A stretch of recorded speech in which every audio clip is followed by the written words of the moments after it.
যারা গোপনে পাপ কাজ করে তাদের লাইফে, তাদের জীবনে 4টি আযাব চলে আসবে, 4টি বিপদ চলে আসবে। অনেকেই আছে গোপনে গুনাহের কাজ করে, গোপনে পাপ করে। আপনি দরজা জানলা বন্ধ করে দিয়ে ঘরের ভিতরে ঢুকেছেন, লাইট অফ করে দিয়েছেন, কেউ দেখছে না, একজন দেখছেন, তিনি কে? Allah is watching me, Allah is observing me, Allah আমাকে দেখছেন, আল্লাহ আমাকে অবজার্ভ করছেন। এটা আপনাকে সবসময় বিশ্বাস রাখতে হবে। আপনি লুকিয়ে পাপ করছেন, কেউ দেখছে না, অবশ্যই আল্লাহ তাআলা সবকিছু দেখেন। আল্লাহ ইজ ওয়াচিং মি, আল্লাহ আমাকে দেখছেন, এই বিশ্বাস আপনার ভিতরে থাকতে হবে। সুতরাং গোপনে যদি আপনি পাপ কাজ করেন তাহলে 4টি বিপদ আপনার জীবনে চলে আসবে। নাম্বার 1, 1 নাম্বার হচ্ছে যারা গোপনে পাপ কাজ করবে, আল্লাহ পাক রব্বুল আলামিন তাদের চেহারার বিউটি, চেহারার সৌন্দর্য নষ্ট করে দিবেন। অনেকে আছে গোপনে পাপ কাজ করে, দেখবেন তাদের চেহারার ভিতরে কোনো নূর নাই, সাদা চামড়ার মানুষ কিন্তু চেহারার দেখতে ভালো লাগে না, বিশ্রী চেহারা লাগে।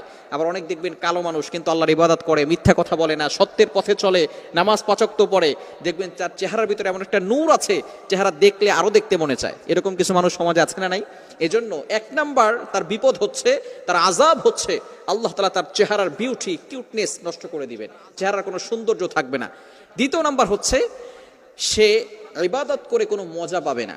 ইবাদতের যে কি মজা আছে, আপনি তো অনেক জিনিসের মজা নিয়েছেন, ফেসবুকের মজা পেয়েছেন, ইউটিউবের মজা পেয়েছেন, গুগলের মজা পেয়েছেন, জেনা করার মজা পেয়েছেন, মেয়েদের সাথে কথা বলার মজা নিয়েছেন, কিন্তু ইবাদতের একটা মজা আছে, ইবাদতের একটা স্বাদ আছে। এই স্বাদ যদি আপনি উপলব্ধি করতে চান তাহলে গোপনে গুনাহের কাজ করা বন্ধ করে দেন। গোপনে পাপ করলে ইবাদতে কোনো মজা পাওয়া যায় না। অনেক সময় দেখবেন নামাজে দাঁড়িয়েছেন, বিভিন্ন ধরনের চিন্তা নামাজের ভিতরে চলে আসে, বিভিন্ন ধরনের চিন্তা, বাজে চিন্তা নামাজের ভিতরে চলে আসে। মনে করবেন আপনার দ্বারা গুনাহ হয়ে যাচ্ছে, সঠিকভাবে আপনি নামাজ পড়তে পারছেন না। কেন? নামাজ কিন্তু আপনাকে সমস্ত প্রকার গুনাহের কাছ থেকে বাঁচাবে। আল্লাহ তাআলা পবিত্র কোরআনুল কারীমের ভিতরে নিজেই বলে দিয়েছেন, 21 নম্বর পারার 1 নম্বর পৃষ্ঠার 2 নম্বর লাইন, সূরা আনকাবুতের 45 নম্বর আয়াত, আল্লাহ বলছেন, ইন্না সালাতি ওয়া নুসুকি ইন্না সালাতা তানহা আনিল ফাহশাই ওয়াল মুনকার। নিশ্চয়ই নামাজ মানুষকে সমস্ত প্রকার ফাহেশা কাজ থেকে বিরত রাখে। এজন্য 2 নাম্বার হচ্ছে সে নামাজে কোনো ইবাদতে কোনো মজা পাবে না। 3 নাম্বার হচ্ছে তার মানসিক শান্তি থাকবে না, সবসময় অস্থির অস্থির ভাব আসবে, মানসিকভাবে কোনো শান্তি পাবে না, রেস্টলেস মাইন্ড, তার অন্তরে কোনো প্রশান্তি থাকবে না। অনেক সময় দেখবেন আপনার ঘরে ভালো লাগে না, দোকানে ভালো লাগে না, বাহিরে ভালো লাগে না, কি করবেন কোনো কুলকিনারা খুঁজে পাচ্ছেন না। একমাত্র গোপন গুনাহের কারণে মন অস্থির হয়ে যায়, স্থির থাকতে পারে না, মানসিকভাবে সে দুর্বল হয়ে যায়। 4 নাম্বার হচ্ছে মোস্ট ইম্পর্টেন্ট, সেটা হচ্ছে আপনার রিজিকে কোনো বারাকা থাকবে না। অনেক সময় দেখবেন আপনি অনেক টাকা ইনকাম করছেন, এটা কিন্তু রিজিক নয়। আপনি টাকা পয়সা ইনকাম করতেছেন, প্রত্যেক মাসে 50,000 টাকা ইনকাম করেন, কিন্তু ওই 50,000 টাকা দিয়ে সংসার চলে না। মায়ের খরচ, বাবার খরচ, স্ত্রীর খরচ, সন্তানের খরচ করতে করতে দেখা যায় আরো 10,000 টাকা ঋণ করে তারপরে সংসার চালাতে হচ্ছে।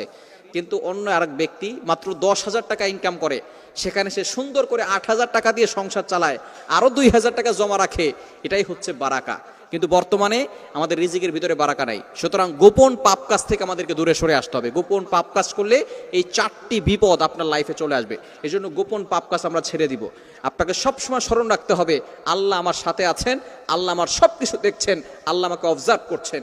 যদি এই চিন্তা আপনার ভিতরে থাকে, আপনি গোপন পাপ কাজ থেকে বাঁচতে পারবেন। আল্লাহ তাআলা আমাদের সকলকে গোপন পাপ কাজ থেকে বাঁচার তৌফিক দান করেন।